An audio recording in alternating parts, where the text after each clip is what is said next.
1998, 2007, 2016. A hike in the state park by a student excited about his future.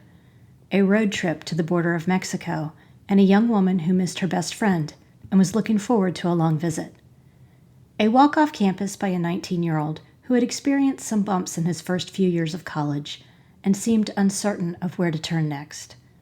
3 different college students in the Carolinas have gone missing, all under very different circumstances, but their friends and family still don't have any answers as to where they might be. There are a number of missing persons cases right here in the Carolinas, and some have received more media attention than others. These are the stories that tug at our heartstrings, make us pray it never happens to anyone in our families, and wonder if there is still any way to find closure for these missing persons and their loved ones. I'm Renee Robertson. Please join me for Missing in the Carolinas.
Episode number 8, Missing College Students in the Carolinas.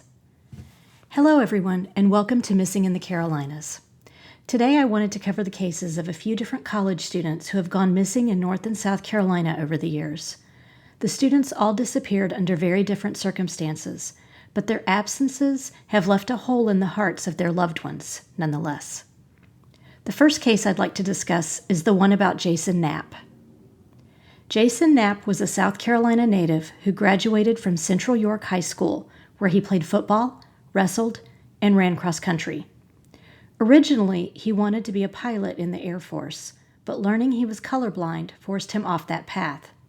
After high school, he attended GMI Engineering and Management Institute in Flint, Michigan, before making the decision to return to South Carolina after his freshman year.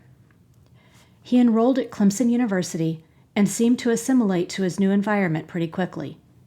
He enjoyed his mechanical engineering classes and hoped to one day work for NASCAR. In the spring of 1998, 20-year-old Jason was active in the ROTC program and had also just been inducted into the Pershing Rifle Corps at Clemson. According to Jason's mother, Deborah Booger, Jason had been talking about finishing up his finals, looking for an apartment for the following school year, and making plans to return home for the summer to visit. There was no indication of any problem in his life. The last time anyone saw him, Jason watched a movie with some of his roommates at their apartment near the Clemson campus on Saturday, April 11th. His roommates later left that evening to go out, and Jason stayed home. They didn't see him for several days after that, and some of his classmates and members of ROTC grew concerned that Jason had missed some important training exercises. They finally made the decision to call his mother on Friday, April 17th. His mother, Deborah, who had also not heard from him during that time period, but figured he had been busy with school and ROTC, immediately called the police. Jason's car, a 1990 white Chevy Beretta, was found on April 21st at Table Rock State Park in South Carolina, about 30 miles from Jason's home. The park spans across more than 3,000 acres and is located in Pickens, South Carolina, at the edge of the Blue Ridge Mountains. It was locked, and a park admission ticket indicated the car had entered the lot between 3 and 5 p.m. on Easter Sunday, April 12th. Analysis of a fingerprint on the ticket later determined Jason had touched it. Receipts found in the car showed that Jason had purchased lunch from a Wendy's near his apartment earlier that day, and had also purchased a 6-pack of root beer and some fruit juice from a local grocery store. Investigators also found cash and Jason's checkbook in the car, showing a balance that had quite a bit of money still in it. They also looked into the possibility of suicide, but the one gun he owned, a rifle, was found back at his apartment, along with ammunition. He had also stripped his bed of the sheets and left them in his bedroom, as if he planned to launder them when he returned. Finding Jason's car at this particular state park was perplexing for Jason's parents. His mother said he was more into mountain biking and had never talked about hiking at Table Rock State Park. She also wasn't sure he would have gone there on his own. Another thing she found troubling was that Jason had a detachable face for his car stereo, which was very common at the time, and it had not been removed that day. Deborah thought that if he had indeed gone for a hike, he would have taken the face off that car stereo before locking and leaving the car. It is estimated that search teams and volunteers spent more than 3,000 hours looking for signs of Jason at the park. They even brought in dog teams from North and South Carolina. They were never able to find any evidence of Jason being in the actual park, other than his car being in the parking lot. Authorities searched the mountains of Table Rock State Park where Jason's car was found, but they couldn't find any clues. The Pickens County Sheriff's Office continues to send out flyers. Also, the National Center for Missing and Exploited Children recently updated an age progression photo of what Jason would look like today. There were some people that theorized Jason had been the victim of a man named Gary Michael Hilton, who was dubbed by media as the National Forest serial killer. Hilton, who was 66 at the time of his conviction, confessed to a number of murders between 2005 and 2008. He abducted and murdered Rosanna Miliani from Bryson City, Cheryl Dunlap from Florida, John and Irene Bryant from Brevard, North Carolina, Michael Scott Lewis from Ormond Beach, Florida, and Meredith Emerson from North Georgia. Hilton had traveled all up and down the eastern part of the United States, abducting and murdering his victims at national parks. Jason's disappearance in 1998 doesn't quite match up to the timeline of when Hilton began his killing spree. During his initial interrogations, Hilton denied any involvement in Jason's case and even made a recording for Jason's family. He said, "I'm sorry for your loss. I've seen my victims' families crying in court. I know what you're missing. I want to assure you that there is absolutely no light that I can shed on the manner of your son. I say that realizing that it certainly fits in with the modus operandi that I'm assumed to have used in several crimes that I'm suspected of, but it is, in this case, coincidence." Not knowing what happened to Jason took a toll on his parents. His mother paid for a memorial and a bench to be installed in his name, and it is located at the South Carolina Botanical Garden on the campus of Clemson University. In 2018, Jason's parents petitioned courts in York County to have their son declared legally dead, and their request was granted. Anyone with information on what happened to Jason Knapp is asked to call the Pickens County Sheriff's Department at 864-898-5500. And now, let's take a quick break for a word from our sponsor. Are you looking to level up your writing this summer? Whether you focus on nonfiction or are more inclined to creative writing, WOW Women on Writing has a whole roster of classes this summer that can help you achieve your goals.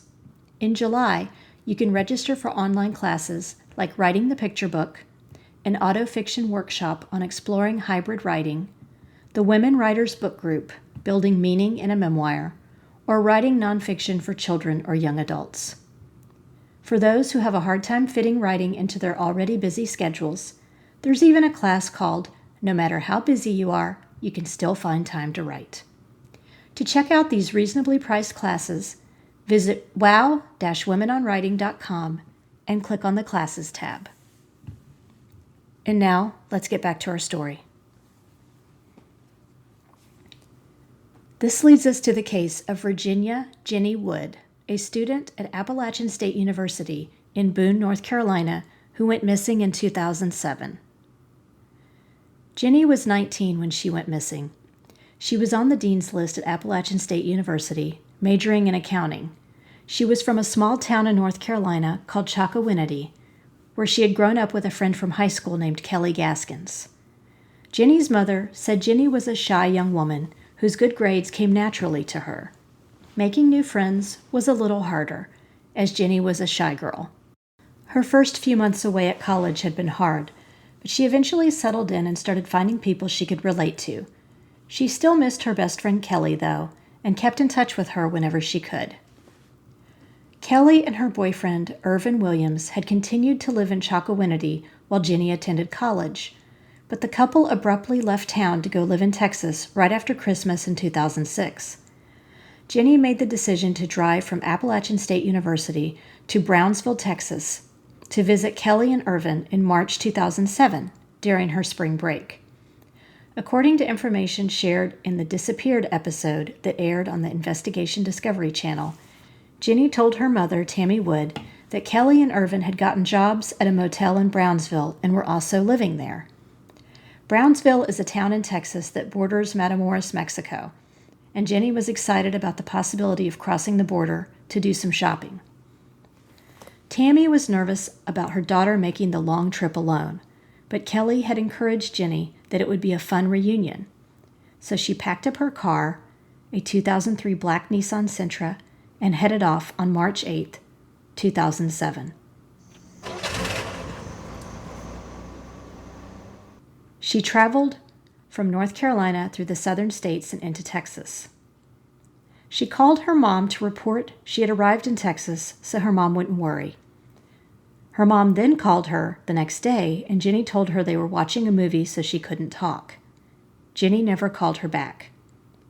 After not hearing from Ginni for a week, and knowing classes had started back up at Appalachian State University, Tammy called Kelly's mom, Denise Wilson, to see if she knew anything.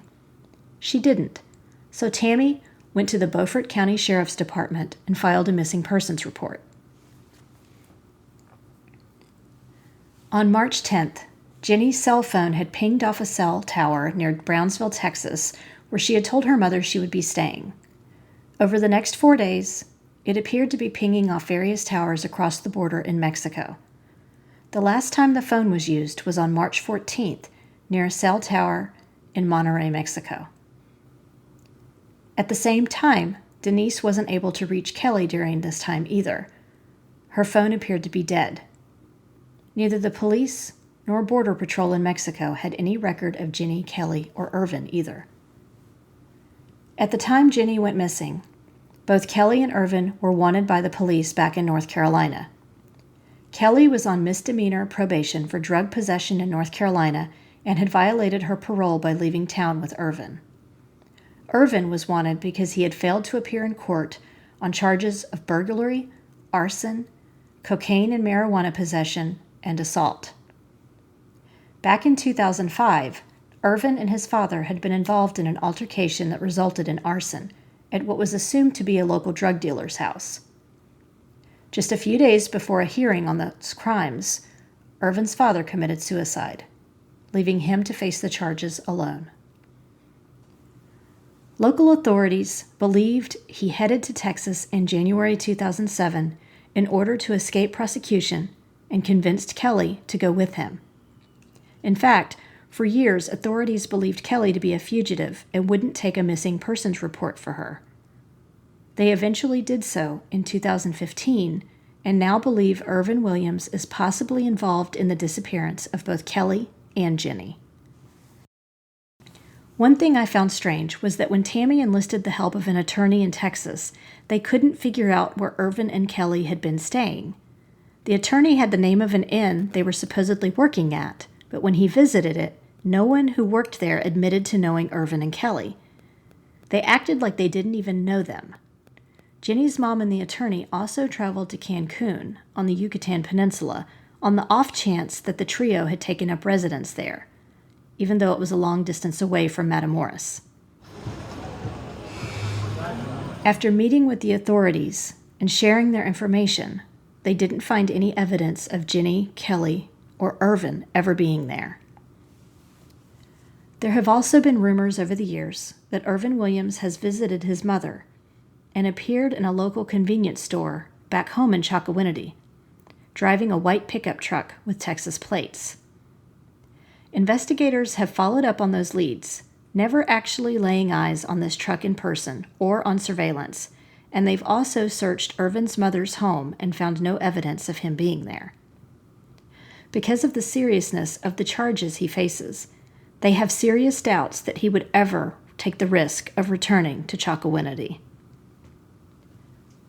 Unfortunately, because of Irvin Williams' history of being involved in narcotics possession and distribution, it's also likely he could have been caught in a drug deal gone wrong in Mexico, and Kelly and Ginni were casualties of whatever happened there. Anyone with information on the whereabouts of Ginni Wood, Kelly Gaskins, or Irvin Williams are asked to call the Beaufort County Sheriff's Office at 252-946-0101. Up next, we have the case of Martin Roberts from Boone, North Carolina.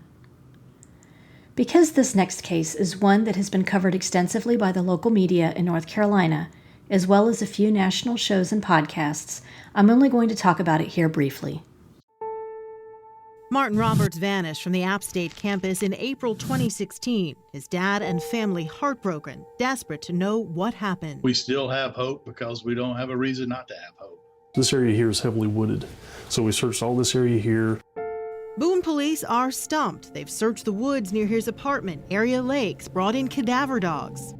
So in all the searches that you guys did, was there ever any sign of him at any point? No, we found no sign. Martin Roberts, age 19 when he went missing, was a native of Kernersville, North Carolina, who enrolled at Appalachian State University after high school graduation. He had struggled at first at college, spending more time on his social life than his grades, leaving him to take a short leave from Appalachian State. At the time of his disappearance, he was taking classes at Caldwell Community College and Technical Institute in the nearby town of Hudson, working to get his grades back up. According to friends and family, he had plans to re-enroll at Appalachian State the next semester. A female cousin was the last person to see Martin on April 21st, 2016, near a bus stop on campus near the intersection of Hardin and River Streets near the ASU Convocation Center. Investigators were able to confirm this sighting later on in a surveillance camera footage. His cousin chatted with him for a few minutes, and then he walked away. She didn't get a sense anything was wrong. It was only after his father hadn't heard from him in a few days that he asked Martin's roommates to check his room. They found that his cell phone and other electronic devices were left behind, along with a note mentioning something about not being happy with the choices he'd made. Martin didn't have access to a car or bicycle, so he had to have left on foot. There were tips that he'd been seen near Trout Lake near the Blue Ridge Parkway, and that area was searched. Investigators also discovered he'd turned off the location services of his phone the day before he went missing. Martin enjoyed hiking and camping in his spare time. There are many who think Martin was depressed and decided to go off the grid, but at the time he left, he was only carrying a small backpack and wearing an Appalachian State windbreaker, a t-shirt, khaki shorts, white sneakers, and a white golf visor. There were no indications he had any money on him. Anyone with information about Roberts' whereabouts, hangout spots, or people he may be with are asked to call the Boone Police Department at 828-268-6900 or High Country Crime Stoppers at 828-268-6959. This brings us to the conclusion of this episode. I'll be taking a break next week for vacation, but will return with a brand new episode on July 9th. As always, Thank you for listening. If you enjoyed this episode, please do me a favor and give it a 5-star rating wherever you listen to your podcasts. If you want to visit my blog and read more about true crime cases from all over the country, including the ones featured here, visit missinginthecarolinas.com. And don't forget to check out our sponsor, WOW Women on Writing, and the great programs and writing contests they have to support writers at wow-womenonwriting.com. Cover art for this podcast was designed by Macintosh Multimedia. All episodes are researched and written by me, Renee Robertson, with sound editing provided by Mia Robertson.